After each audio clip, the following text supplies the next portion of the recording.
ಉಡಾಯಿಸೋ ಖಾರ ಬಣ್ಣ ರುಚಿಯನ್ನು ನೀಡುತ್ತದೆ. ಮೆಣಸಿನ ಪುಡಿ ಚಿಂದಿ ಉಡಾಯಿಸೋ ಖಾರ ಬಣ್ಣ ರುಚಿ. ಕಲಬುರಗಿಯಲ್ಲಿ ದರೋಡೆ ಮಾಡಿದ್ದು 820 ಗ್ರಾಂ ಚಿನ್ನಾಭರಣ. ಕಲಬುರಗಿಯಲ್ಲಿ ಒಂದು ದೊಡ್ಡ ದರೋಡೆ ಆಯಿತು. ಆ ಸಂದರ್ಭದಲ್ಲಿ 820 ಗ್ರಾಂ ಚಿನ್ನಾಭರಣವನ್ನ ಕಳ್ಳರು ಕದ್ದು ಎಸ್ಕೇಪ್ ಆಗಿದ್ದಾರೆ. 82 ಲಕ್ಷ ಮೌಲ್ಯದ ಚಿನ್ನಾಭರಣ ಕದ್ದು ಕಾಲ್ಕಿತ್ತಿದ್ದಾರೆ 4. ಚಿನ್ನದಂಗಡಿ ಲೂಟಿ ಮಾಡಿದ ಅಂತಾರಾಜ್ಯ ದರೋಡೆಕೋರರು. ಪಕ್ಕಾ ಸ್ಕೆಚ್ ಹಾಕೊಂಡು ಹಾಡ ಹಗಲೇ ಎಸ್ಕೇಪ್ ಆಗಿದ್ದಾರೆ ಖತರ್ನಾಕ್ಗಳು. ಮೊದಲು 2 ರಿಂದ 3 ಕೆಜಿ ಅಂತ ಹೇಳಿ ಜ್ಯುವೆಲರಿ ಮಾಲೀಕ ಹೇಳ್ತಾರೆ. ಪೊಲೀಸರ ಪರಿಶೀಲನೆ ಸಂದರ್ಭದಲ್ಲಿ 820 ಗ್ರಾಂ ಅನ್ನೋದು ಪತ್ತೆಯಾಗಿದೆ. ಕಲಬುರಗಿಯಲ್ಲಿ ಏನು ಹಾಡ ಹಗಲೇ ದರೋಡೆ ಆಯಿತು. ಅಂತಾರಾಜ್ಯ ಕಳ್ಳರು ಬಂದು ಏನು ದರೋಡೆಯನ್ನ ಮಾಡಿದ್ರು. ಆ ಸಂದರ್ಭದಲ್ಲಿ ಚಿನ್ನದ ಮಾಲೀಕ 2 ರಿಂದ 3 ಕೆಜಿ ಚಿನ್ನ ಅಂತ ಹೇಳಿದ್ರು. ಆದರೆ ಪೊಲೀಸರ ಪರಿಶೀಲನೆ ಸಂದರ್ಭದಲ್ಲಿ 820 ಗ್ರಾಂ ಚಿನ್ನ ಅನ್ನೋದು ಗೊತ್ತಾಗ್ತಾ ಇದೆ. 82 ಲಕ್ಷ ಮೌಲ್ಯದ ಚಿನ್ನಾಭರಣವನ್ನ ಕದ್ದು ಎಸ್ಕೇಪ್ ಆಗಿದ್ದಾರೆ ದುಷ್ಕರ್ಮಿಗಳು. ಚಿನ್ನದ ದರೋಡೆ ಬಳಿಕ ಅವರು ಬಿಂದಾಸ್ ಆಗಿ ಹೋಗಿದ್ದಾರೆ ಅನ್ನೋದು ಕೂಡ ಗೊತ್ತಾಗ್ತಾ ಇದೆ.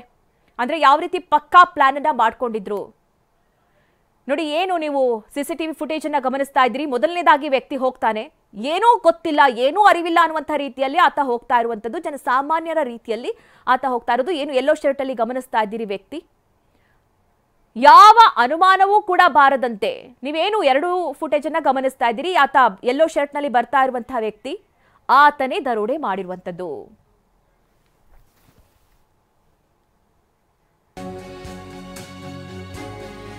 ಚಿನ್ನ ದರೋಡೆ ಬಳಿಕ ಬಿಂದಾಸ್ ಆಗಿ ಓಡಾಡಿದ್ದಾರೆ ಕ್ರಿಮಿಗಳು. ನೋಡಿ, ಯಾವ ಅನುಮಾನ ಬಾರದಂತೆ ಜನಸಾಮಾನ್ಯರ ರೀತಿಯಲ್ಲಿ ಮಾಯವಾಗಿದ್ದಾರೆ. ವಾಹನ, ಮೊಬೈಲ್ ಫೋನ್ ಅನ್ನ ಬಳಕೆ ಮಾಡಿಲ್ಲ. ದರೋಡೆ ಗ್ಯಾಂಗ್ ಪತ್ತೆ ದಶ ದಿಕ್ಕುಗಳಲ್ಲೂ ಕೂಡ ನಡೀತಾ ಇದೆ. ಪೊಲೀಸರು ಅವರಿಗಾಗಿ ಬಲೆ ಬೀಸಿದ್ದಾರೆ. 4 ದರೋಡೆಕೋರರ ಬೇಟೆಗೆ ಪೊಲೀಸರು ಶೋಧ ನಡೆಸ್ತಾ ಇದ್ದಾರೆ. ಯಾವ ಅನುಮಾನ ಕೂಡ ಬಾರದಂತ ರೀತಿಯಲ್ಲಿ ಅವರು ನಡ್ಕೊಂಡಿರುವಂಥದ್ದು. ಒಂದ್ ಕಡೆ ಯಾವುದೇ ರೀತಿ ವಾಹನ ಬಳಸಿಲ್ಲ, ಯಾವುದೇ ಫೋನ್ಗಳ ಕೂಡ ಬಳಕೆ ಆಗಿಲ್ಲ, ಟ್ರ್ಯಾಕ್ ಮಾಡ್ಬೋದು ಅನ್ನುವಂಥದ್ದು ಕಾರಣಕ್ಕೆ. ಬಟ್ ಅವ್ರು ಬಂದಿರೋದು ಜನಸಾಮಾನ್ಯರ ರೀತಿಯಲ್ಲಿ ಬಂದಿರ್ತಾರೆ. ಅದೇ ರೀತಿ ಕದ್ದು ದರೋಡೆ ಮಾಡಿ ಎಸ್ಕೇಪ್ ಆಗಿದ್ದಾರೆ. ಚಿನ್ನದಂಗಡಿ ಮಾಲೀಕ ಕೊಟ್ಟಿರುವಂತಹ ಹೇಳಿಕೆ, ಒಂದ್ ಕಡೆ 2 ರಿಂದ 3 ಕೆಜಿ ಅಷ್ಟು ಚಿನ್ನ ಕಳುವಾಗಿತ್ತು ಅನ್ನೋಂಥದ್ದು.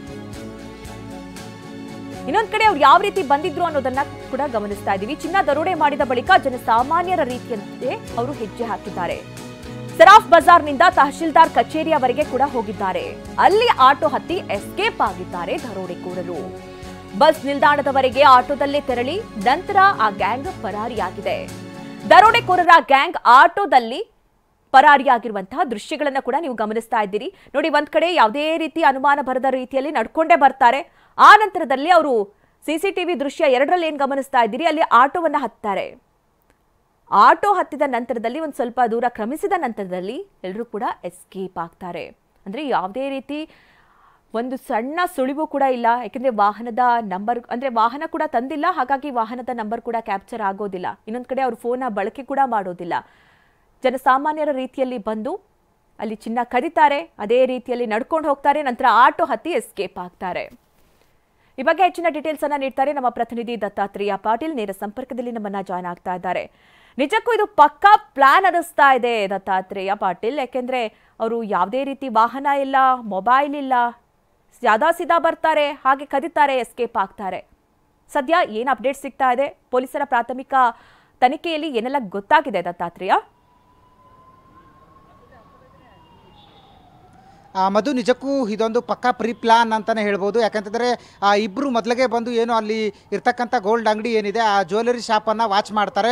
ಆ ವಾಚ್ ಮಾಡಿದ ತಕ್ಷಣ ಅಂಗಡಿಯಲ್ಲಿ ಮಾಲೀಕ ಕೇವಲ ಒಬ್ಬನೇ ಇರೋದನ್ನು ಗೊತ್ತಾಗಿ ಅಲ್ಲಿಂದ ಅವರು ಮೆಸೇಜನ್ನು ಪಾಸ್ ಮಾಡ್ತಾರೆ. ಅವರು ಗನ್ ಸಮೇತ ಬಂದು ಅಲ್ಲಿರ್ತಕ್ಕಂಥ ಚಿನ್ನಾಭರಣವನ್ನು ದರೋಡೆ ಮಾಡಿಕೊಂಡು ಹೋಗಿರ್ತಕ್ಕಂಥದ್ದು ಮತ್ತು ಅದು ಯಾರಿಗೂ ಗೊತ್ತಾಗಬಾರ್ದು ಮತ್ತು ಅಲ್ಲಿ ಯಾವುದೇ ರೀತಿಯಾದಂಥ ಇನ್ನು ಈ ಗಾಬರಿ ಆಗುವಂಥದ್ದು, ಗೊಂದಲ ಆಗದ ಇರುವಂಥ ವಾತಾವರಣವನ್ನು ಕ್ರಿಯೇಟ್ ಮಾಡುವಂಥ ಉದ್ದೇಶದಿಂದ ಅವರು ಕಾಲ್ನಡಿಗೆಯಲ್ಲೇ ಏನು ಅಂತಾರೆ ಜನಸಾಮಾನ್ಯರಂತೆ ಮತ್ತು ಮತ್ತು ಅದು ಥೇಟ್ ಗ್ರಾಹಕರ ರೀತಿಯಲ್ಲಿ ಎಂಟ್ರಿ ಕೊಡ್ತಾರೆ ಮತ್ತು ಅದೇ ರೀತಿಯಾಗಿ ಆ ಶೋಲ್ಡರ್ ಬ್ಯಾಗನ್ನು ಹಾಕ್ಕೊಂಡು ಅಂಗಡಿಯಿಂದ ಎಸ್ಕೇಪ್ ಆಗ್ತಾರೆ. ಅಲ್ಲಿಂದ ಸುಮಾರು ಅರ್ಧ ಕಿಲೋಮೀಟರ್ಗಷ್ಟು ನಡೆದುಕೊಂಡೇ ಏನು ಅಂತಂದರೆ ಹೋಗ್ತಾರೆ ಮೇನ್ ರೋಡ್ವರೆಗೂ ಕೂಡ ಸುಮಾರು ಏನು ಸರಾಫ್ ಬಜಾರ್ ಇದೆ, ಆ ಸರಾಫ್ ಬಜಾರಿಂದ ತಹಸೀಲ್ದಾರ್ ಕಚೇರಿವರೆಗೂ ನಡೆದುಕೊಂಡು ಹೋಗಿ ಅಲ್ಲಿಂದ ಆಟೋ ಹತ್ಕೊಂಡು ಸೆಂಟ್ರಲ್ ಬಸ್ ಸ್ಟ್ಯಾಂಡ್ಗೆ ಹೋಗಿರ್ತಕ್ಕಂಥದ್ದು. ಅಲ್ಲಿವರೆಗೂ ಕೂಡ ಇವ್ರು ಯಾರು ಮತ್ತು ಎತ್ತಕ್ಕೆ ಬಂದಿದ್ದಾರೆ ಅನ್ನೋವಂಥ ಒಂದು ಸಣ್ಣ ಕ್ಲೂ ಕೂಡ ಅಲ್ಲಿರ್ತಕ್ಕಂಥ ಯಾರಿಗೂ ಕೂಡ ಗೊತ್ತಾಗಿಲ್ಲ. ಯಾಕಂತಂದರೆ ಅವರು ಸಾಮಾನ್ಯರಂತೆ ಬಂದಿರತಕ್ಕಂಥದ್ದು ಮತ್ತು ಅಲ್ಲಿ ಯಾವುದೇ ರೀತಿಯಾದಂಥ ಗೊಂದಲಮಯ ವಾತಾವರಣ ಕ್ರಿಯೇಟ್ ಮಾಡೋದಾಗಲಿ ಮತ್ತು ಆ ಚಿನ್ನದ ಅಂಗಡಿ ದರೋಡೆ ಆಗಿದೆ ಅನ್ನೋದು ರೀತಿಯಾಗಲಿ ಯಾವುದೇ ವಾತಾವರಣವನ್ನು ಕ್ರಿಯೇಟ್ ಮಾಡಿಲ್ಲ. ಯಾಕಂತಂದರೆ ಆ ಅಂಗಡಿ ಮಾಲೀಕನಿಗೆ ಕೈಕಾಲು ಕಟ್ಟಿ ಮತ್ತು ಆ ಬಾಯಿಗೆ ಸೆಲ್ಲೋ ಟೇಪ್ ಮೆತ್ತಿರೋದ್ರಿಂದ ಸಹಜವಾಗಿ ಆತ ಕಿರ್ಚಿಕೊಂಡಿಲ್ಲ ಮತ್ತು ಆತನ ಮೊಬೈಲನ್ನು ಕಿತ್ಕೊಂಡು ಅವರು ಹೋಗಿರ್ತಕ್ಕಂಥದ್ದು. ಈತ ಮೊಬೈಲ್ ಕಿತ್ಕೊಂಡ್ರೆ ಈತ ಯಾರಿಗಾದರೂ ಕಾಲ್ ಮಾಡ್ತಾನೆ ಅನ್ನುವಂಥ ಉದ್ದೇಶದಿಂದ ಆತನ ಮೊಬೈಲನ್ನು ಕಿತ್ಕೊಂಡು ಅವರು ಪರಾರಿಯಾಗಿದ್ದಾರೆ.